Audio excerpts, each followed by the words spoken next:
Okay, go ahead and start it.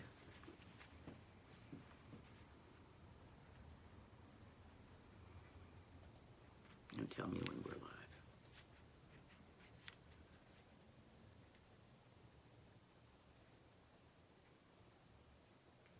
You are live. Good morning. This is our almost regularly happens question and answer day. This is the time when you get to ask pretty much anything you want. If I don't know the answer, I'll say so. There's lots of things I don't know.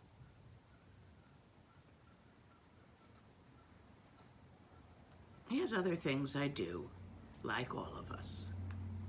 So feel free, go ahead and type them in. Nyanda will read them to me and help me make sense of it sometimes.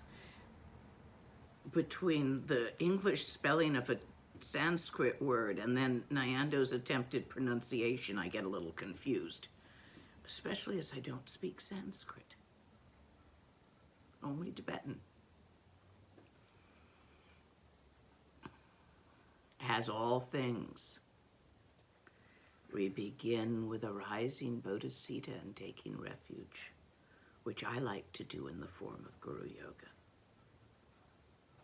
Do it with me by whichever way you like to do it. Shuku kundu zongbo gompo e dorji sempa garab dorji dang shere singe bardu shin lebde dedam abzam tata tusum chi Dzogchen jupe lama la sol wa deb Ergin pema june la sol wa deb Dorji chang chi tilo narodang Marpa mila gompo tsatsapa Na pupadang palden drupa suk Kargil lama namla solwa deb O chen lama namla solwa deb Dru chen lama namla solwa deb Kaginwari lama namla solwa deb Shakya lama namla solwa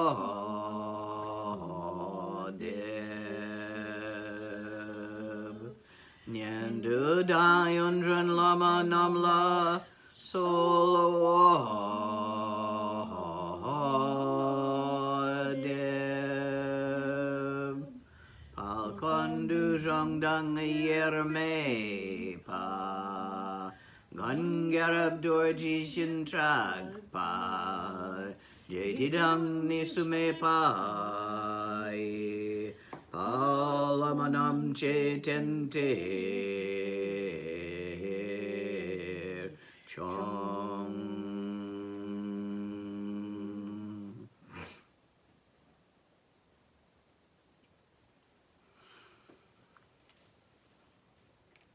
Guru Yoga, expanded to the fullness of its potential, is bodhisattva. For all Buddhas of the three times, in and as the fourth time, arise out of all sentient beings in the three realms. Where else would they come from?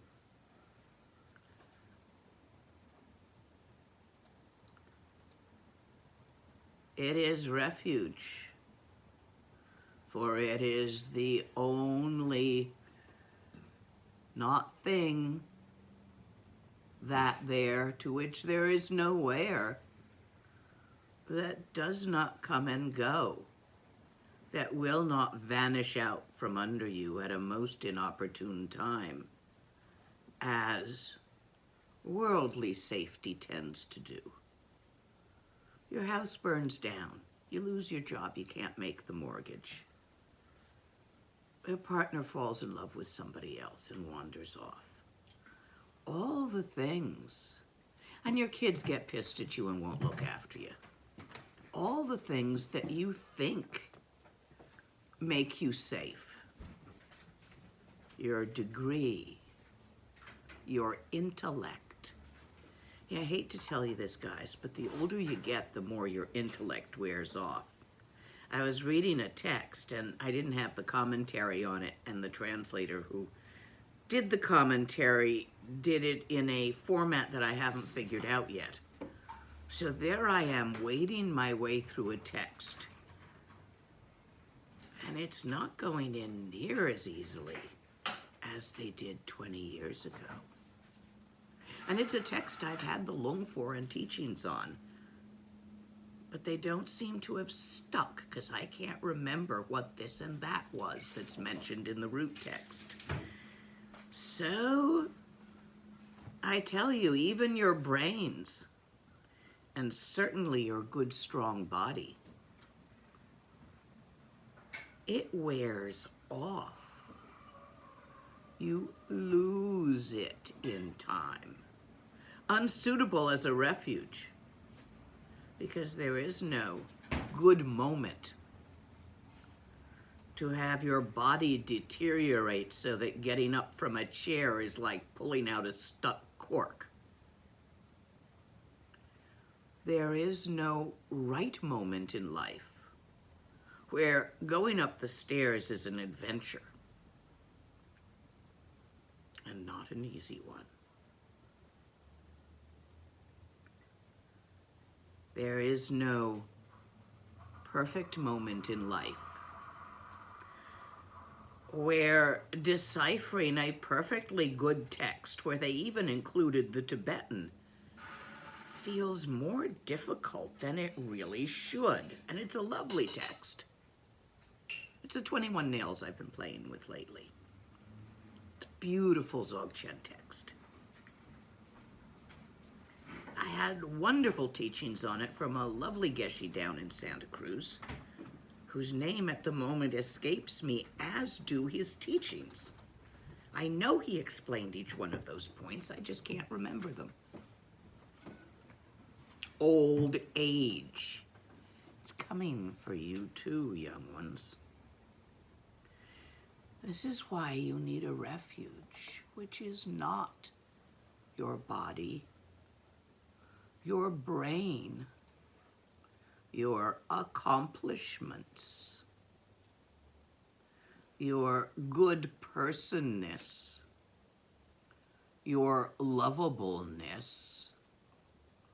Yeah, you may be pretty and feel very lovable and popular now, but gravity wins in the end. Your tits are heading south. So for a refuge, you want something beyond the comes and goes of the space-time continuum. Things that occupy a single point, a here and now, or a there and then. They all go away and dissolve into emptiness and cannot be relied upon.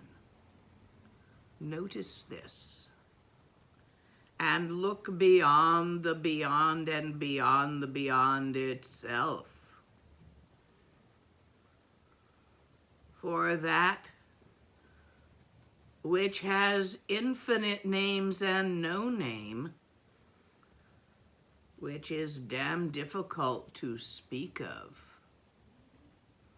but utterly obvious to notice, which is your own true nature, which neither comes nor goes.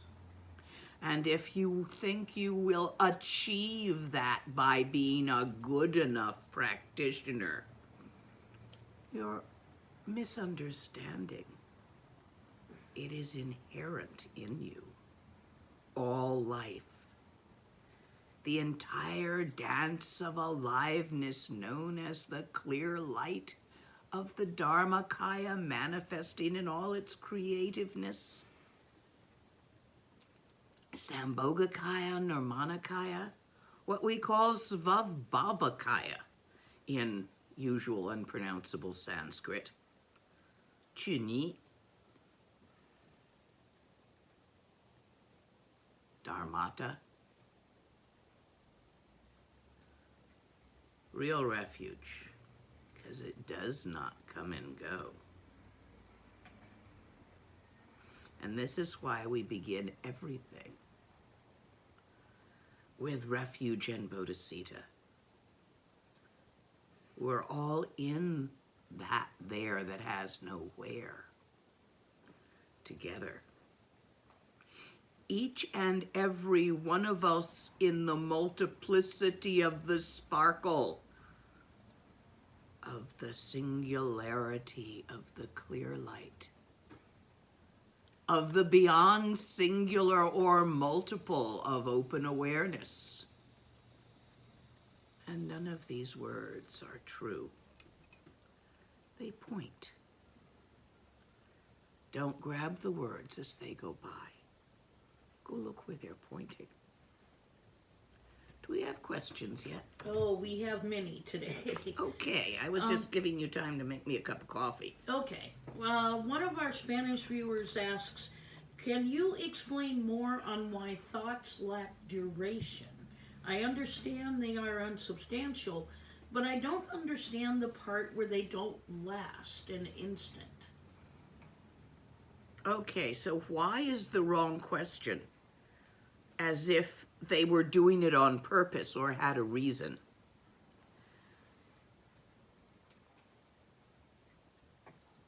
For the same reason fish breathe water, because it's like that.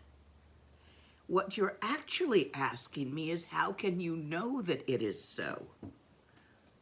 By examining them. The simplest way to come to notice that is to go get yourself a pebble, about the size of the first joint of your thumb. It's a good size.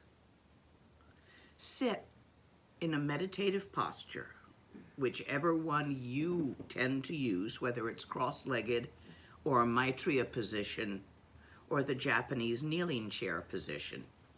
Either one.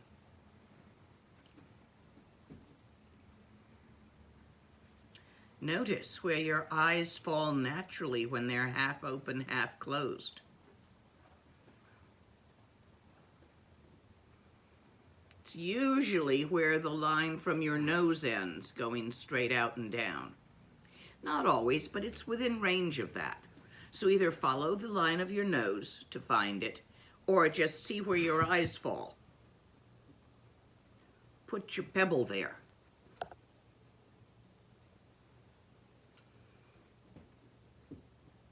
Simple pebble. Thing about a pebble is it's not going to do anything in the time scale you're going to be sitting there. Oh, it will change and off gas and all the many things that pebbles do in eons and eons and billions of eons until they disappear. But that's happening so slowly you can't see it. So for all our intents and purposes, your pebble's not going to do anything. It's just going to sit there. Focus your attention of body, speech, and mind. Of body, your eyes. Of speech, your intention is to think of nothing but that pebble, to hold a single pebble thought. Mind is to focus your intention entirely on the pebble. If you do that for a while, you will notice how itty-bitty, teeny-tiny, without even a moment's duration, single thoughts are. We feel as if they last because we stick them together in something called a thought chain. We link them. So we think many, many thoughts on the same subject, and we think it's one thought. With the pebble, you're going to think many, many thoughts about the pebble. Pay attention until you notice how infinitesimal in time they are, each one of them, when they don't link and make a story. We call those little bitty thoughts nam, and the linking thought, nam thought, discursive thoughts. The only way you're really going to come to know that thoughts are as short as we say they are, having no duration, is by looking for yourself. There are no explanations about why it's like that. So go have a look. That will answer your question. Even if I gave you a particle physics, quantum physics explanation that I made up off the top of my head, you would not be sure. You'll be sure when you look for yourself, so do that. Next question. We have several questions about taking certain substances during practice and whether it's okay to do them or if they should be avoided. Different people have asked about alcohol, caffeine, and whether or not to microdose psychedelics. And can you talk about those substances and practice? Okay, I'm extremely familiar with alcohol and caffeine. I always macrodose psychedelics. I've never microdosed them. I've always used them just to get high and have a fun trip. So I really can't speak to microdosing. When you depend on a substance to be able to practice, substances being impermanent, eventually you're going to run out and not be able to get some. Like maybe if they throw you in jail for something, you might get some caffeine, but you're not going to get whiskey. So really, you want your practice to support whatever crap your karma arises. And because you have had many interesting past lives, you're just as likely to have some more interesting experiences in this one, even if today was rather boring or yesterday. You just never know. The world being the way it is. Probably they're not going to bring you a cup of coffee when they intubate you in the ICU if you come down with COVID and aren't vaccinated. There you go, no caffeine. If you depend on such substances to be able to practice, you have a problem because they are undependable, unsuitable as a refuge. Therefore, I highly recommend that you use these substances recreationally rather than purposely to practice.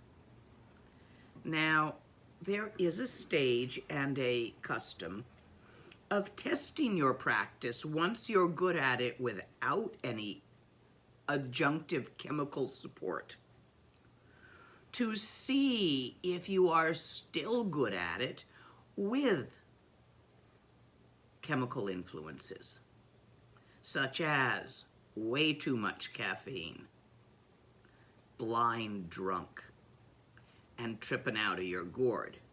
Can you still see isness?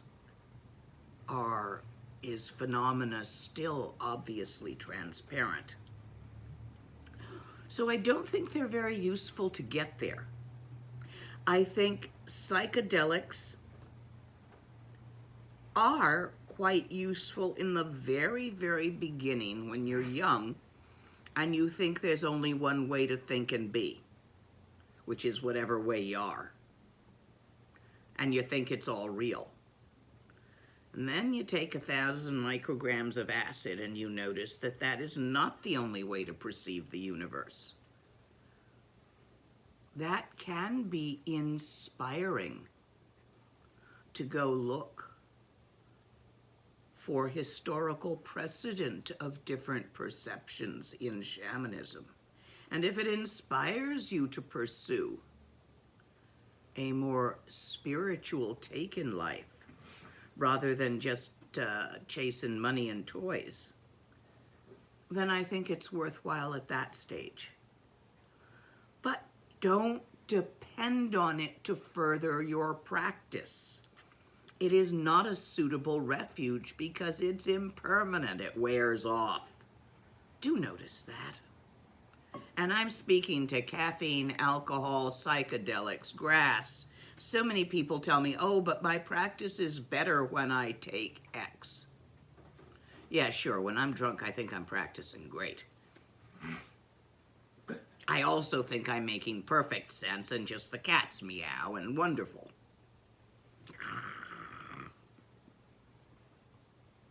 You've known people who are drunk and think they're wonderful. Bars are full of them. Don't be so sure that the alcohol is actually helping, that things really are as fine as they look after a glass of whiskey. And I do like my whiskey. For fun. Next question.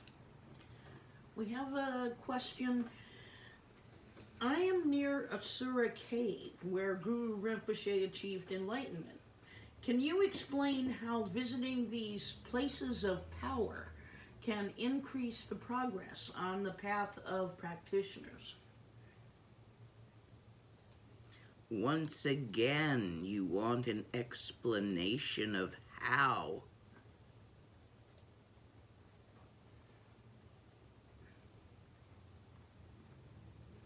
At least you're not asking me why, for which there is no word in Tibetan. You have to say a whole phrase to say why.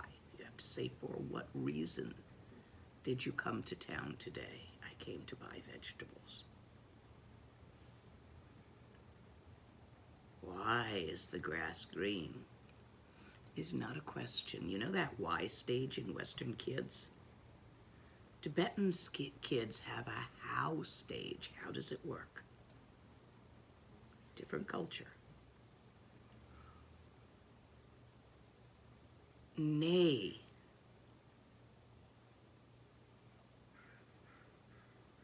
I can explain in terms of Kurukuli's Tantra as an analogy. Let's try that. You know, when you practice Kurukuli, all the people who don't practice Kurukuli say she's magnetic, she magnetizes, and they think that if they do practice Kurukuli, she's going to magnetize and draw wealth and love and respect and all good stuff to them. But that's not actually how she works. She is a symbol of the magnetism of enlightenment. You've got two energies. One is the survival instinct that tries to keep you away from enlightenment because you're terrified you'll vanish into it. No, you don't. That's not how it works, but feels like it might. So you've got your survival instinct. And the other energy, which is also the same energy as Bodhisattva, which is also the same energy as sexual attraction when it does not have the twist of desire and aversion added. The urge to merge, the ability to love, survival instinct. Look how the ability for a mother to love their child overrides their survival instinct when the child is in danger. Look how, when a man is really horny and young, how that tends to override his survival instinct, and he does really stupid, dangerous things to impress the girls. So these are manifestations of this magnetism, which is the magnetism of enlightenment, of true refuge. So when you practice Kurukuli, her magnetism, she is the symbol of this magnetism of enlightenment. So you are pulled towards enlightenment instead of separation. That was an analogy.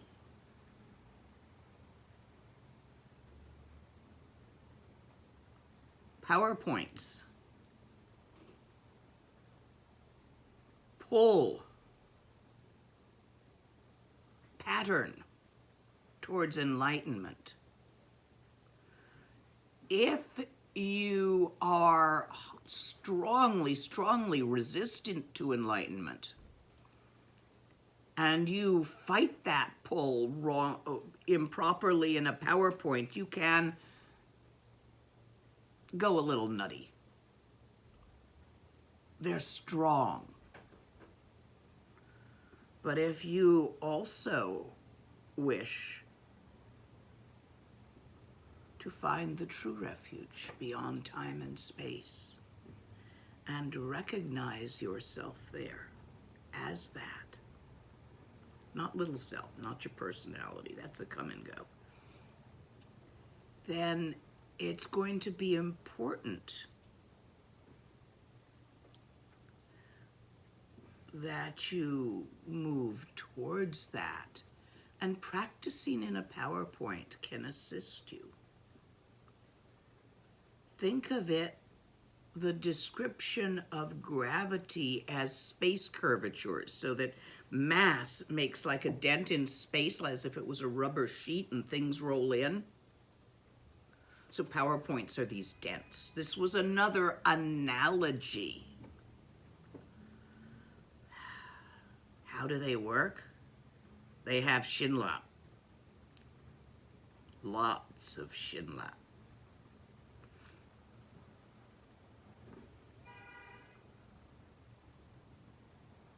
Were they PowerPoints before a practitioner was attracted who became famous and now they are known? Or did they become PowerPoints when the practitioner practiced there? You are assuming the past has a reality that occurred.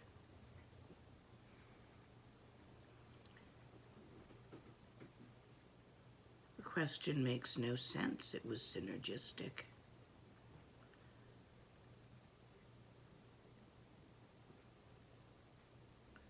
Did that help? I'm having trouble this morning.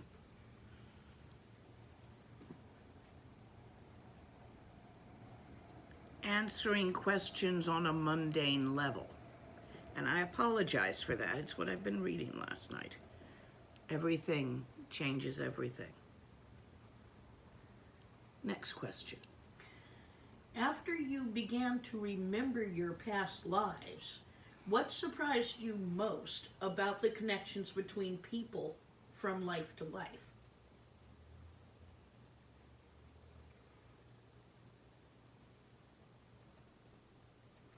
The fact that bits of them leaked into each other.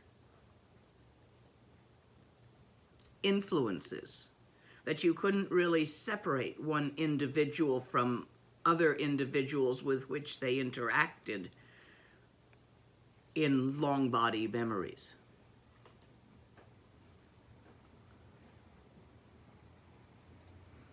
That one ends up remembering interacting with an individual, sometimes from both sides. The sheer leakiness of mind streams. also known as individuals, but they aren't.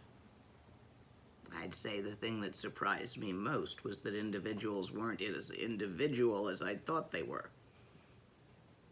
Next question. How does one consecrate a brand new mala to use? Are there good mantras for a lay practitioner to use? Yes, in the beginning of Nundro. Look those up. It's in the Nundro text. The Lung is online. And say those and blow on the mantra, on the mala. Or take it to any teacher in the roundabout that you can actually see in person and have them do it for you if those mantras look too complex for you to master. It's the very first teaching on Nundro on prostrations where I opened the text, and I know we recorded it because I've sent people back to get it. And there you will find on my website the text for those mantras and the Lung in recorded form. Next. I have a tendency toward rising lung and wind in the heart channel. Ooh. Nundro and Yidam practice often aggravate these tendencies. Can you recommend how to modify the practices accordingly?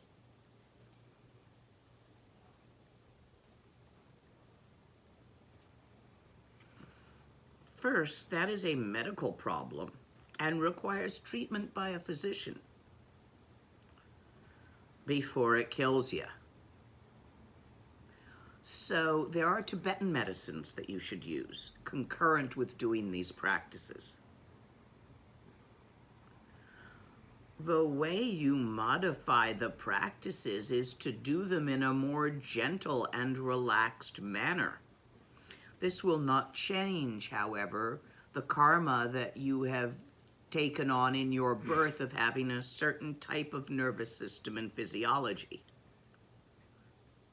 So contact a Tibetan physician and get medication for that. You'll be taking it long term, and that will help a lot. And practice, whatever practice you choose, and it doesn't have to be Nundro or Yidam practice. You don't have to do Tantra unless you want to. Tantra is one way of many. It's an excellent way. It works. But other ways work too. Dharma is not a bathrobe, one size fits all.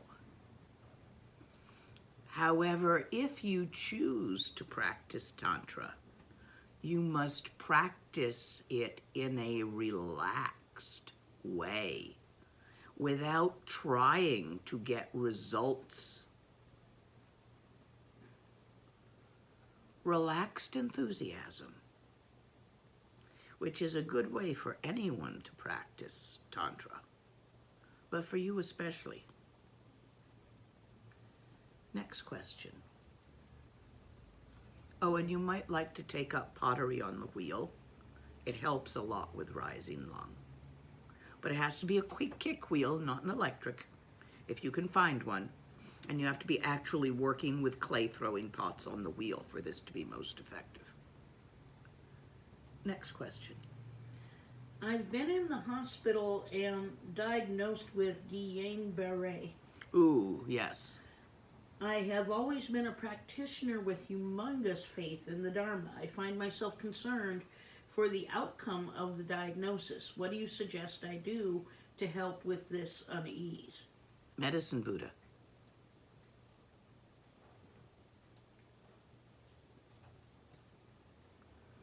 You need the proper synergy between the course of the illness, the cause of the illness, the karmic situation going on, your physicians,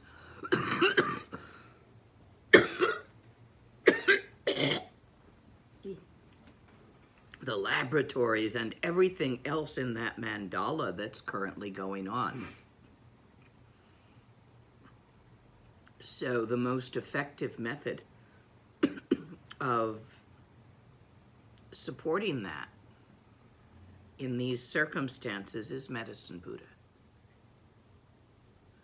Om Beakenzi Beakenzi Maha Beakenzi Ranza Samukgate Yesoha. Om Beakenzi Beakenzi Maha Beakenzi Ranza Samukgate Yesoha. Om Beakenzi Beakenzi Maha Beakenzi Ranza Samukgate Yesoha. There's the lung for the mantra. And there are prayers and things up, again, on the website. I don't have the text in front of me to give you all of that right now. But there are also elsewhere out on the internet, even more teachings on Medicine Buddha. I would say during this period, with the energy you do have, learn and practice everything you can with Medicine Buddha. It actually can affect the old karma that has caused this and help it to resolve properly to your benefit. Next question. How should someone who has completed the traditional 108,000 accumulations of Nundro practices but has not yet had any experience of Tawa yet proceed with the path? I am lacking direction. Traditionally, when you complete Nundro, you then receive a yidam and practice yidam. If you wish to go directly to Dzogchen, you simply need the 4 wongs of Dzogchen. Quite simple. The pointing out instructions. And then you practice that. The pointing out instructions are extremely simple. One explains intellectually how to find one's mind, not mind. Yeah, we call it mind, but that's just a word that we're sticking in there as a holding spot. You know, sometimes we call it George. I call it George. Tibetans call it all sorts of things. When that is explained intellectually, generally through poetry, it is shown emotionally through power words and poetry of the lineage. After that, it is shown silently and symbolically with visual symbols, a visual symbol. And after which it is shown telepathically. They're not always done in order, but those are the 4 wongs. Intellect, emotion, symbol, telepathy, mind teaching of what is seen in mind looking. There are also a Dzogchen Nundro called the Inner Mind Rushen that is sometimes taught if on the first explanation Tawa is not noticed. You see, Tawa is you, the thinker, not who you think you are, but that which thinks that. So in order to see it, what you have to do is follow your thoughts home and have a look at, instead of how we always pay attention to what we're thinking all the time and what other people are thinking and saying and what the movie or the TV is thinking and saying and what the newspaper is thinking and saying. Well, those are thoughts. Your thoughts, the ones you think are yours, where, not what are you thinking, where are you thinking? This is a method. Don't assume the hearsay that somebody told you in school that you think in your brain with neurotransmitters. Which brain? This one or this one? You have another one down here. Read about it in medical science. It's not in your brain. For example, you know those big container ships that sail the ocean? Visualize one. Imagine you are standing right next to it. You can smell the sea. You can hear the seagulls. You can reach out your hand and touch the giant chains that hold it to the dock. You can look up and up and up at it. Where's the picture of the ship? It won't fit between your ears. Where's the sound of the seagulls and the smell of the sea?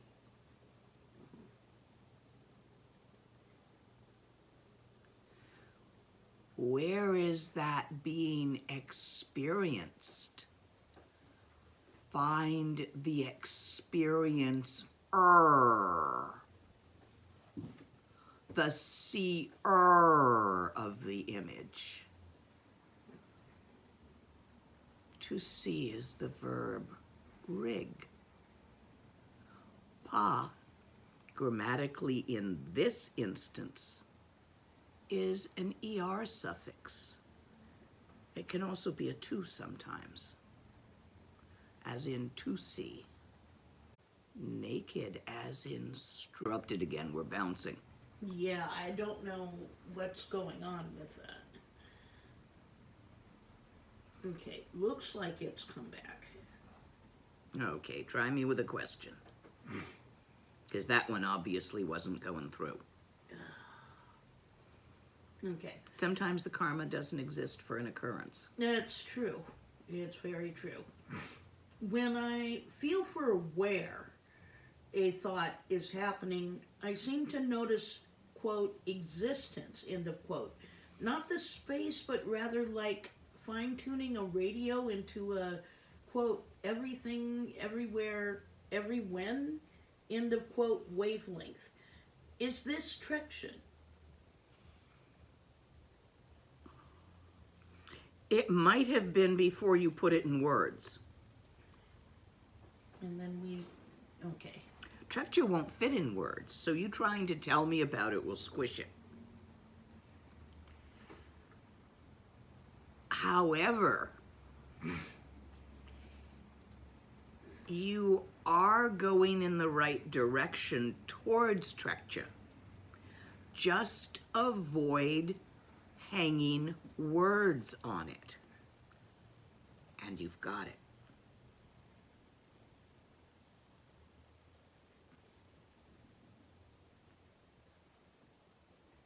Next question. Let's see, just... All my words are incorrect. None of my words are real. Get used to it. Words don't go here. I can point at the coffee.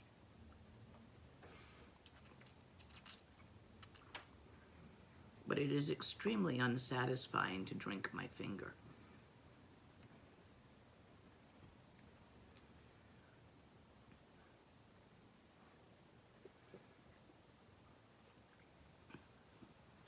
Is it advisable to focus on just one yidam at a time in one's practice, or is it okay to focus on two? Both Vajra Yogini and Yamantaka have appeared at the same time in my life.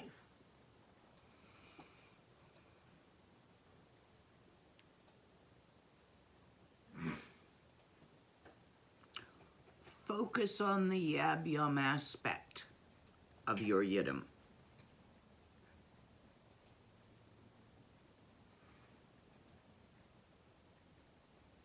Either one.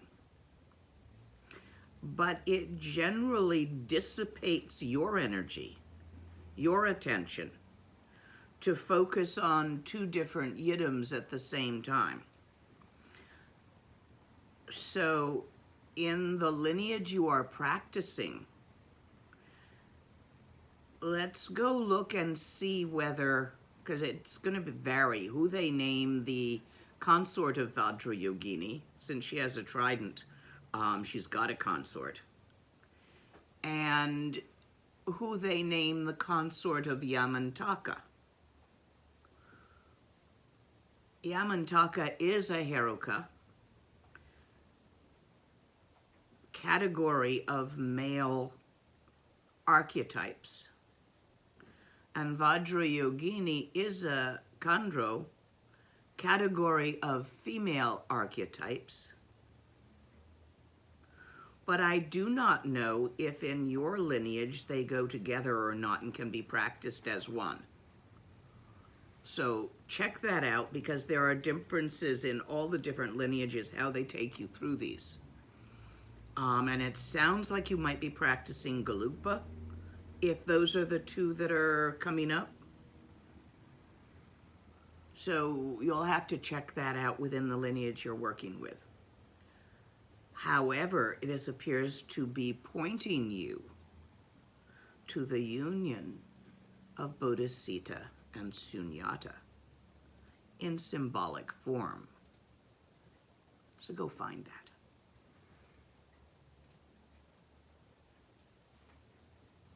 Next question. I wonder if I may wear a Nagpa shawl while practicing sadhana, or do I need special initiation for that? I am doing Kurukuli sadhana after completing Nundro. You have had the initiation. If you had the Kurukuli initiation, it was included in there. As a tantric practitioner, yes, you can.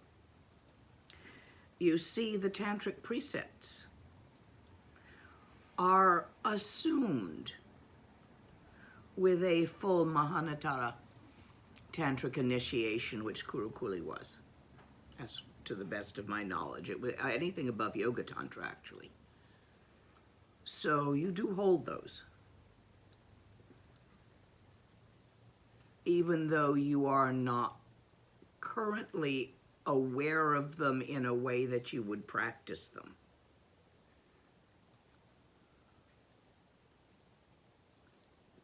The tantric precepts are not so much vows as rubber buggy bumpers. They're the ridges at the sides of the bowling alley, so that if you're a klutz and your ball bounces down the alley, it hits a bumper and doesn't go into the next alley, usually. Depends on how good a klutz you are. So,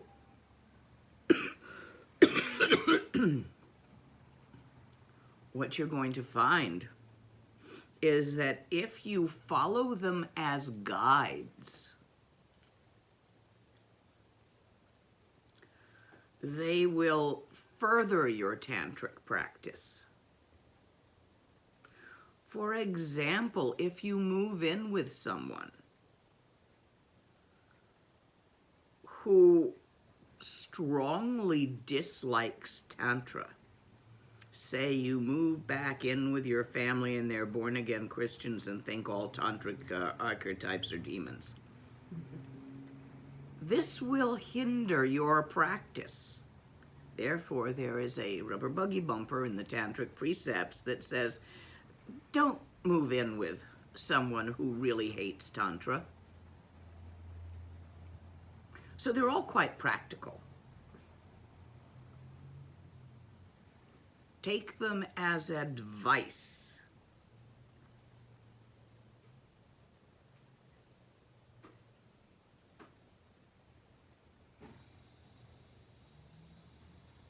And yes, you can wear a stripy Zen. Try eBay. They've sometimes got real ones. Next. What are some of the most efficient methods of turning everything one does, including washing dishes and doing taxes, into practice? Gom, the second word of Garib Dorji. at all times and on all occasions. Notice the already known Dharmakaya nature of mind, Tawa. Or, if I can quote Jangchu Dorji, while walking and talking, eating and sleeping, whatever you do while you're doing it, recognize natural awareness, naked awareness. That's the best way if you're practicing Dzogchen. If you are practicing Tantra, while walking about in the day out of session, recognize all sound as the mantra of your yidam. Recognize all sight phenomena as the mandala of your yidam. Recognize yourself as your yidam. That's the tantric method. In Sutrayana, avoid Rigpa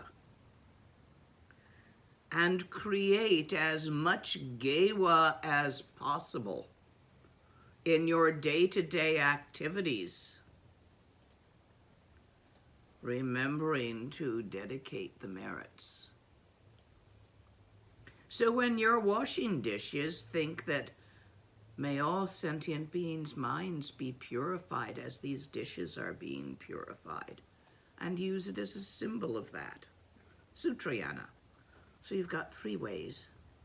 I'm sure there's other ways, but those are the 3 ways I'm most familiar with: Sutrayana, Tantrayana, and Dzogchen. Next question. In a way, to meditate is to feel all of my shit. How do I not reject my bad emotions and let it be as it is?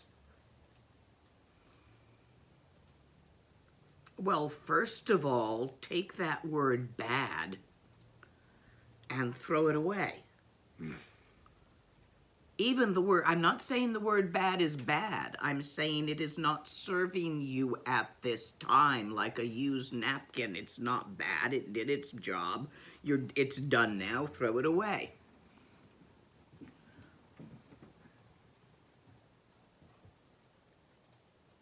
You have feelings, good and bad, are labels you attach to them. You put them there.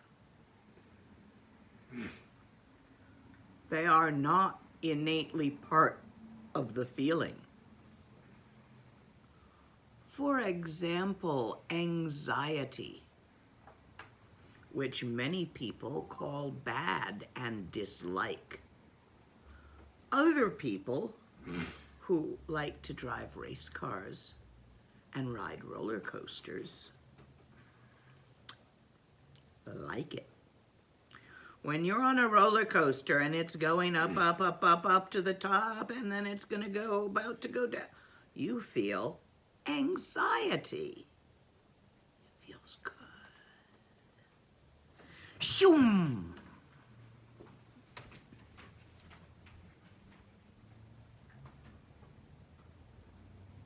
So, according to your personality, which is according to your previous karma, you will define some emotions as good and other emotions as bad, but you won't be defining them necessarily the same way I will.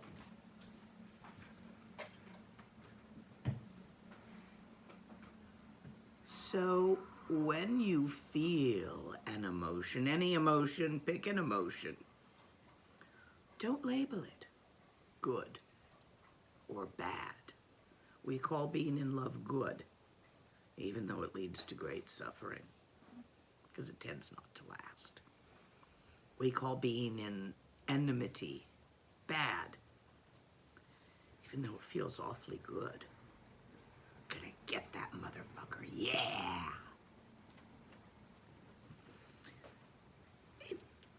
The labels are relatively arbitrary. They're according to the society you grew up in.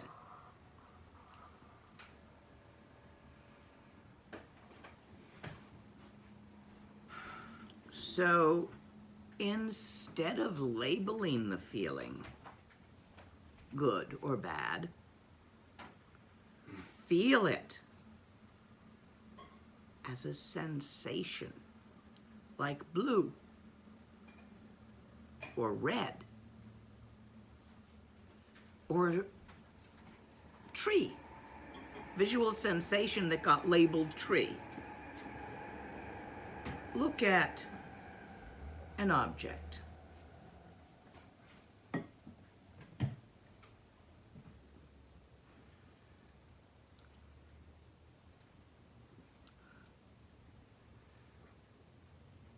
Without naming it to yourself what it could be. Experience the visual sensation of the object.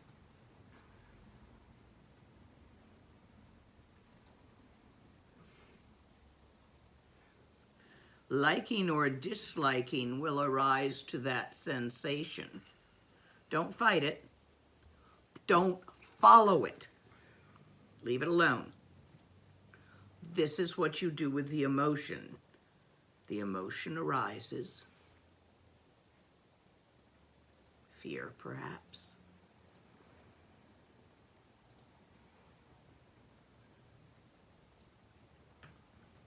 To experience it.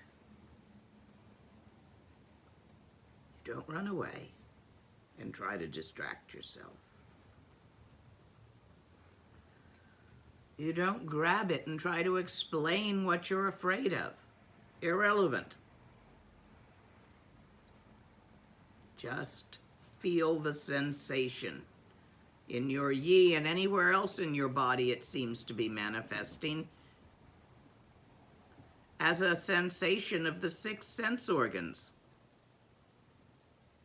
And sit with it. Leave it alone. Don't make it go away. Don't grab it with explanations.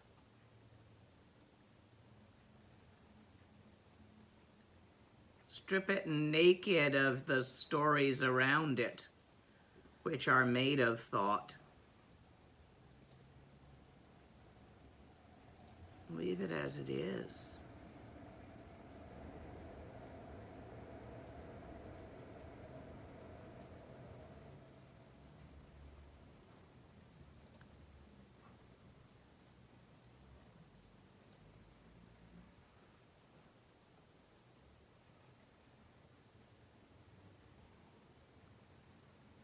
Fear, mostly in the solar plexus, somewhat in the shoulders. Apparently, I tighten them. Neither good nor bad. Just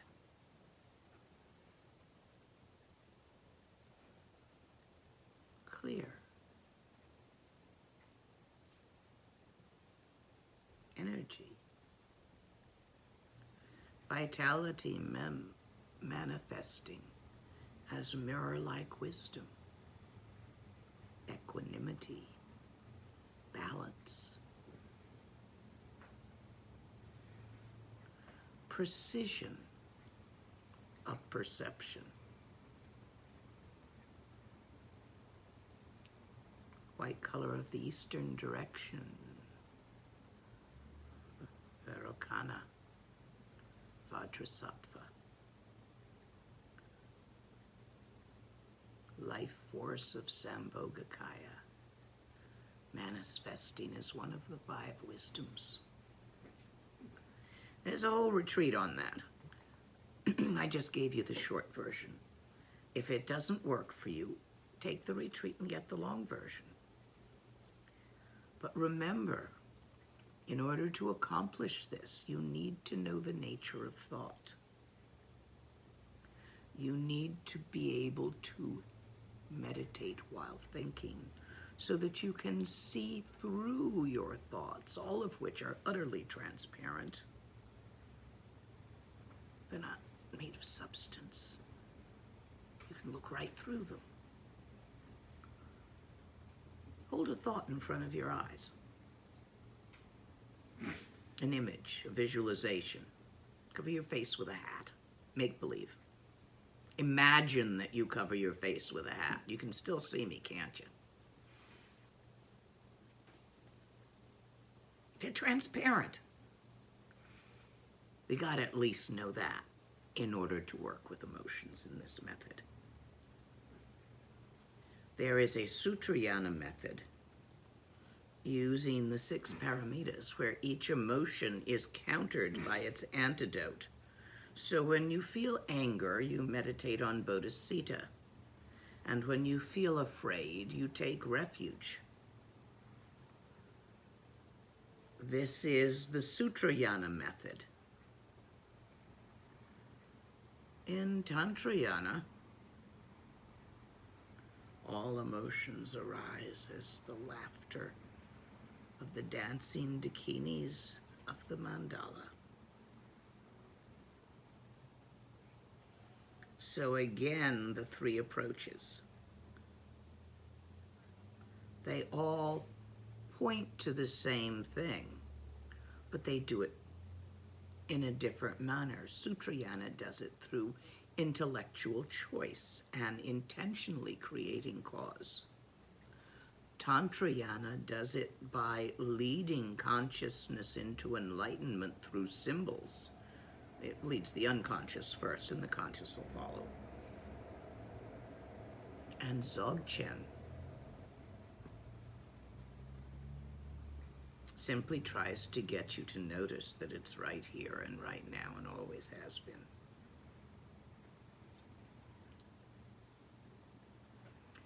Next question. Another one of our Spanish-speaking viewers asks, is emptiness, the ultimate vision of emptiness, also Dzogchen meditation? Yes, if you are translating the word Sunyata as emptiness. No, if you are thinking of emptiness as a vacuum or a void, such as outer space without dust or dark matter in it. Actually, outer space has lots of dust and dark matter in it here and there. So it will depend on what you use the word nothingness to mean. It is often used as a translation. Emptiness or nothingness is sometimes used as a translation for the Sanskrit word Sunyata, which is a word used mostly by the Gelugpas in Madhyamika to point at Tawa. That's the problem with our having words to communicate with. The definition of human realm, being human, among the Tibetans is any species that can communicate using language to communicate abstractions. Doesn't say to do it effectively, mind you. It just says to be able to do it after a fashion. Homo sapien is simply one specific species of human. Lots of other humans out there. Big universe. Hadn't you noticed? So, how you mean the words you're using is going to make a difference here. You can come back and amplify if you like. I'm going to go on to another question. Or perhaps my answer was sufficient for you. Next. I'm struggling to keep up regular practice. In this case, Treksha. I'm unable to keep up other habits as well. After 2 weeks, I start skipping days. Do you have any advice? Do you brush your teeth every morning? Do you have that habit? I would say pick a habit you have and stick them together. so that whenever you do X, put on your pants. Probably you have a habit to cover your ass every day when you get up at some point. Because all of our cultures seem to insist on that. Well, no, I've been in a few places where you don't have to. But most places you do. So I'm going to guess that you get up and you put your pants on and that you put one leg in before the other.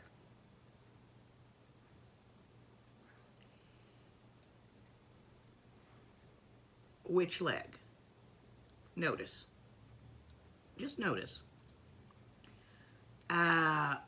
Either right before or right after you put your pants on, sit your session. Tie it to putting your pants on. It's okay to make it a short session. 5 minutes.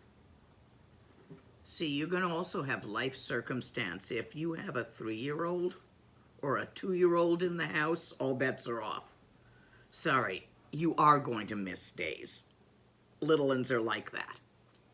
But if you don't have the excuse of attempting to raise a toddler, then try this. Toddlers are another story. It's why we recommend contraception to yogis.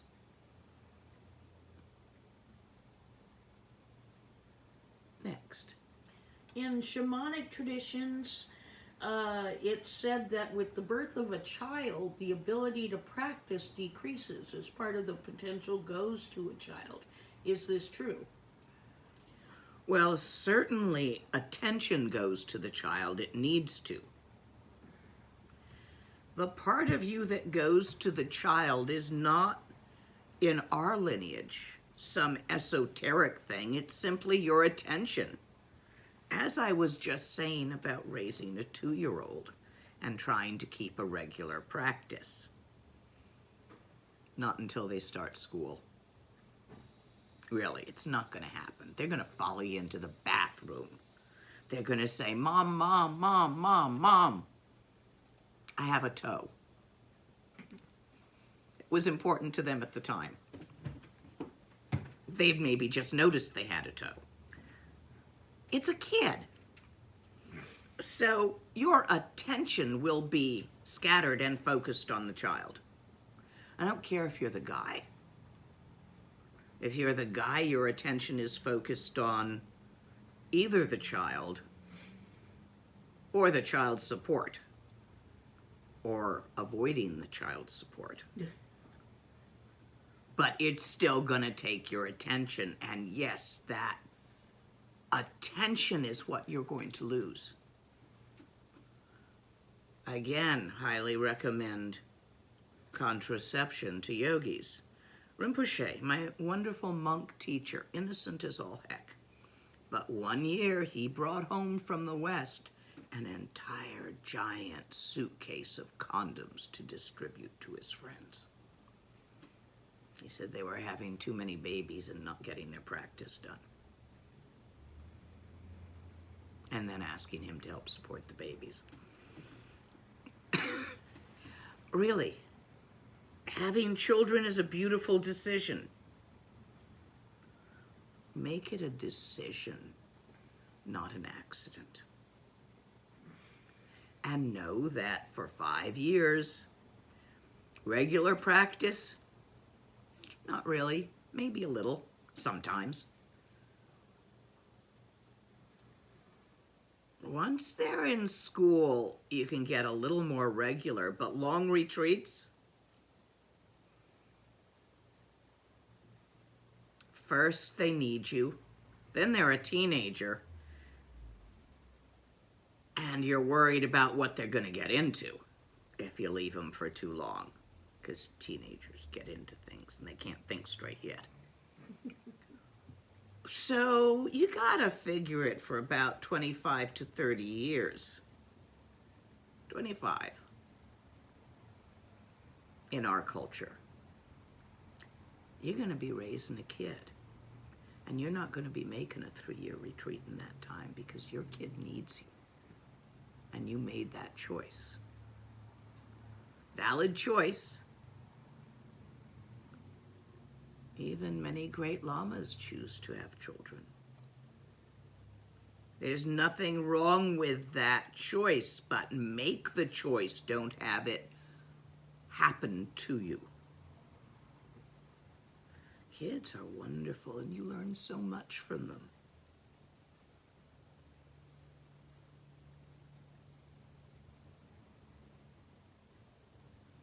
Mostly I learned from my kids that I have absolutely no talent as a mother.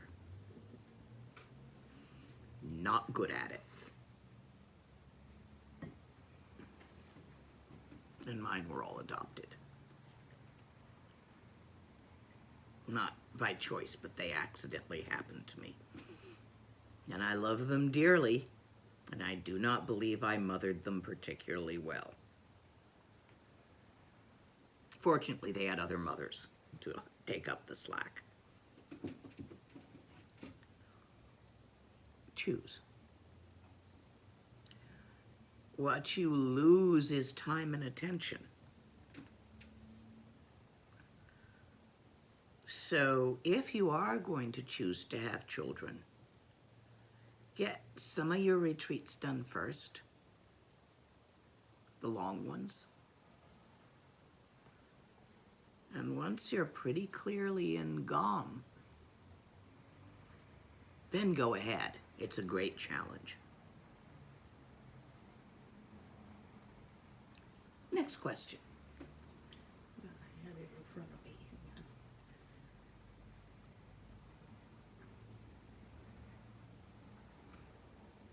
If I'm unable to find a Dzogchen teacher, do I lack the karmic affinity for it? Should I just resign myself to chanting mantras? If you are unable to find a Dzogchen teacher, you lack the karma to find a Dzogchen teacher. Why don't you just fix that rather than resign yourself? You have free will, or do you?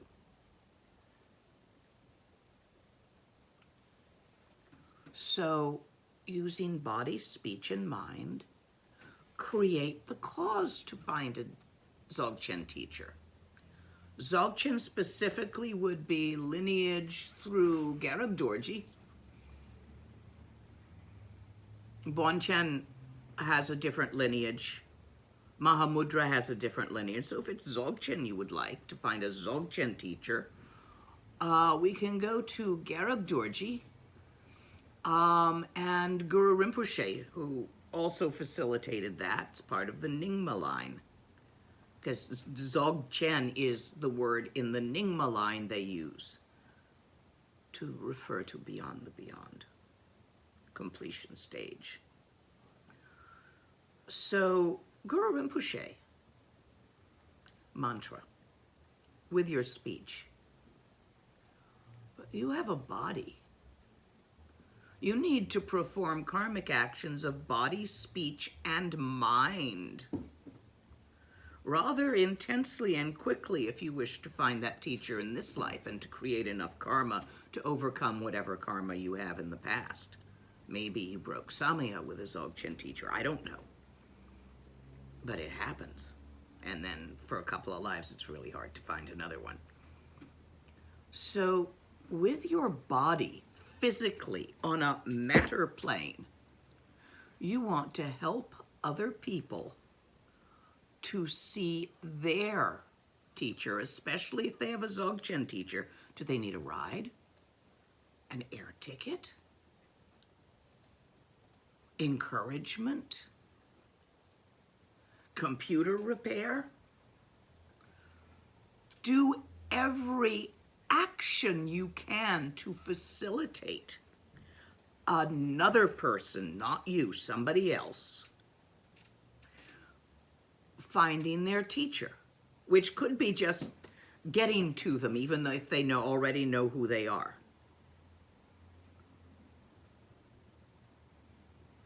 Which could be fixing their computer so they can turn into their teacher's online stuff.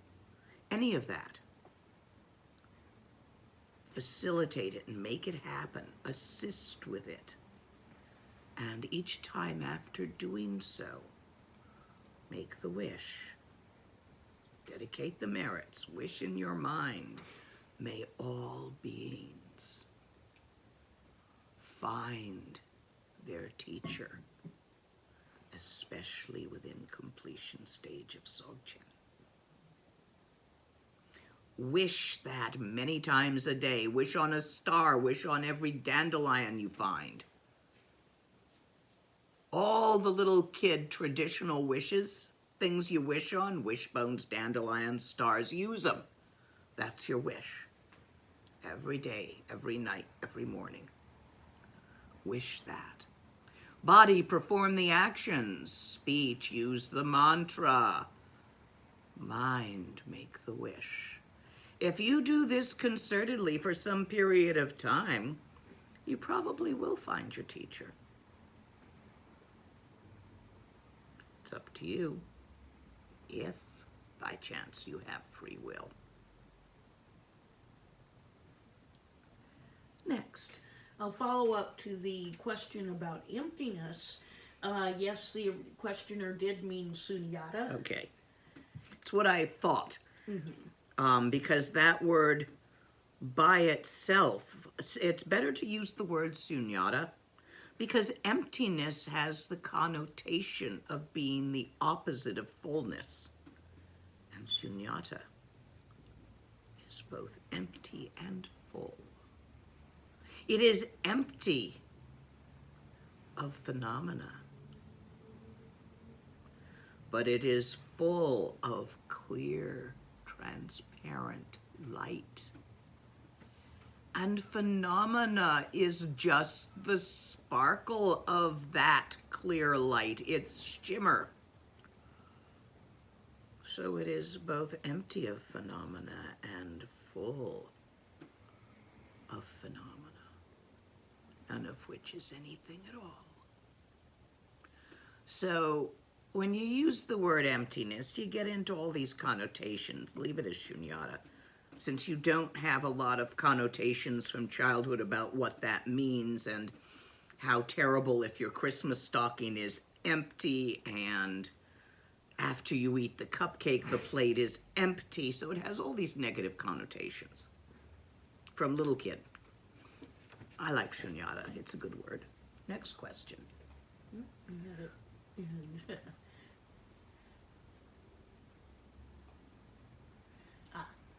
Can you explain the benefits of doing practices like chud or secondary practices like song from a Dzogchen perspective? Your demons are your own. Feed them, or they'll eat you.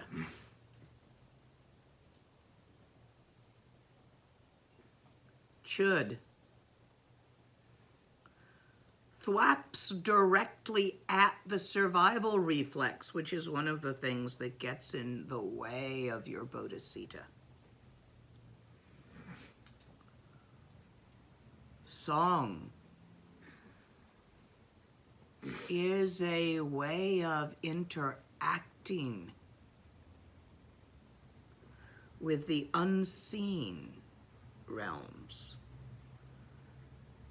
which are just as real as the seen. There is more going on around you than you think there is. Your thoughts are teeny tiny little things. You don't cover much.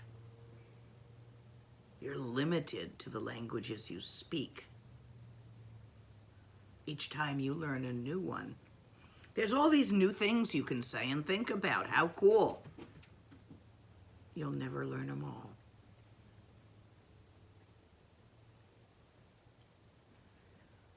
Minuinui,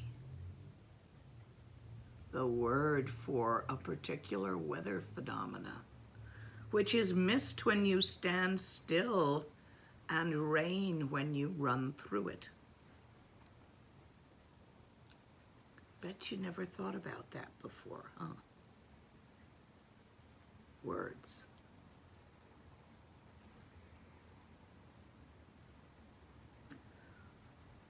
Song. You interact with other beings in a action of gewa, of openness, of welcoming, of offering, of giving. So you open and relax yourself and others among the invisible. In Chud, you invoke your fears.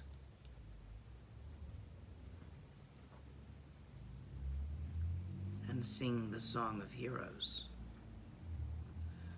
And transform your fears, which are constricting, into gewa, openness.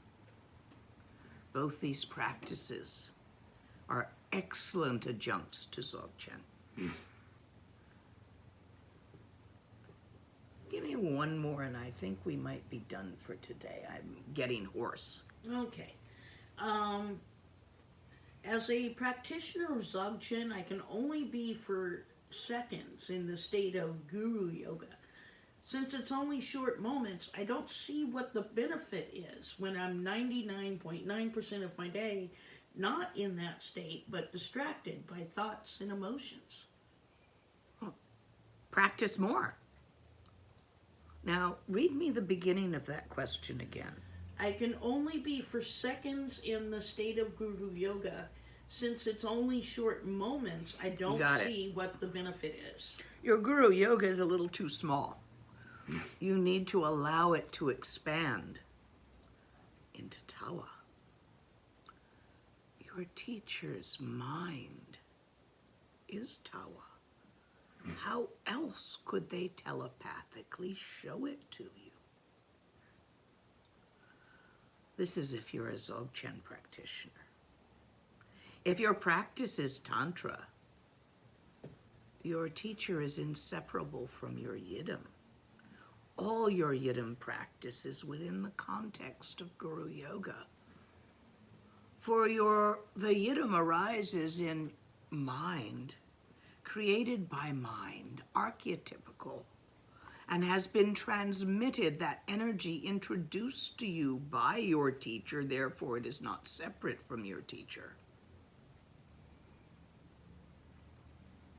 So all the practice you do is in the context of Guru Yoga. It's nowhere else for it to be in Tantra. And in Sutrayana, without a teacher, there would be no hope. You would wander lost in the toils of samsara forever, with no way out, until someone in the shape of a book or a human or a tape recording or a statue or a symbol says, hey, there's a way out. It's fucked up here. Come on, let's go that way.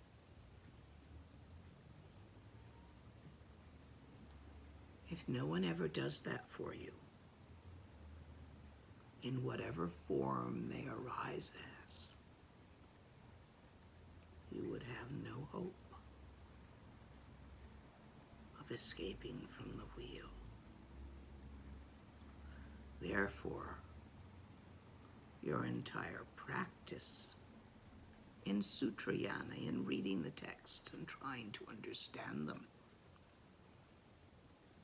is done in gratitude for the one who has shown you them, and that there is something. So Guru Yoga is not just something you say for a few moments before the practice. It is an attitude that permeates all practice and all life. And if it's not that, oops, you're not doing it right. I hate to say that. You are not doing it in the most effective manner you might be. Let's put it that way instead. I don't like sticking rights and wrongs on people's practice. The second most common question that a Lama gets asked is, am I doing it right? First most common question is, are we there yet? Did I get it? We don't necessarily read those ones out. One more. Okay.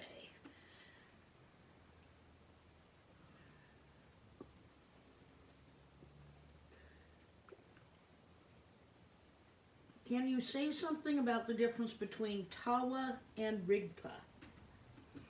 No. Rigpa and Tawa are both words used to point to the same thing.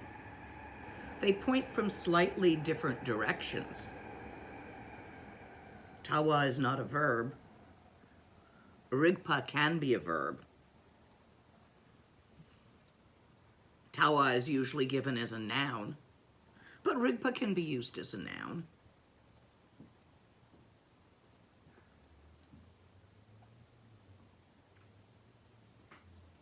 They both point beyond the beyond. Rigpa, naked awareness, unobstructed by the natural transparency of thoughts, feelings, and perceptions. Tawa, infinite and open, unobstructed by the natural transparency, the innate transparency of phenomena. Obviously, we're talking about the same thing. However, in common speech, Tawa is rarely used. And Rigpa is often said of children doing well in school, taken to mean intelligence. Oh, that kid's got a lot of Rigpa. Smart kid. So it can be used that way in common speech as well.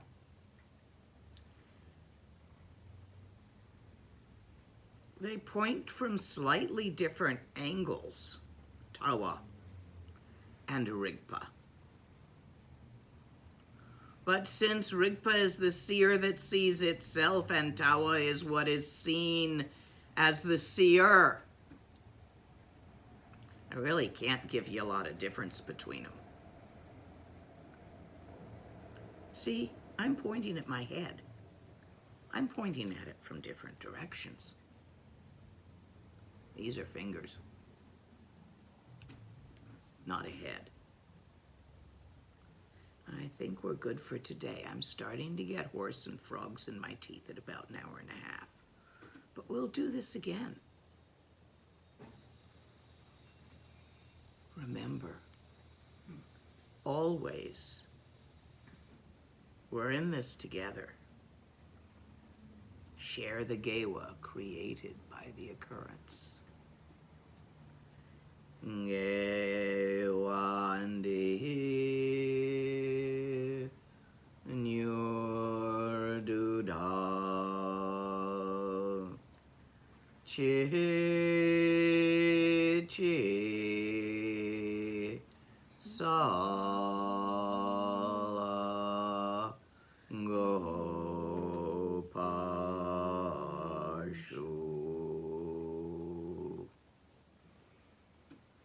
May all beings recognize their own innate freedom and actualize that. We are complete.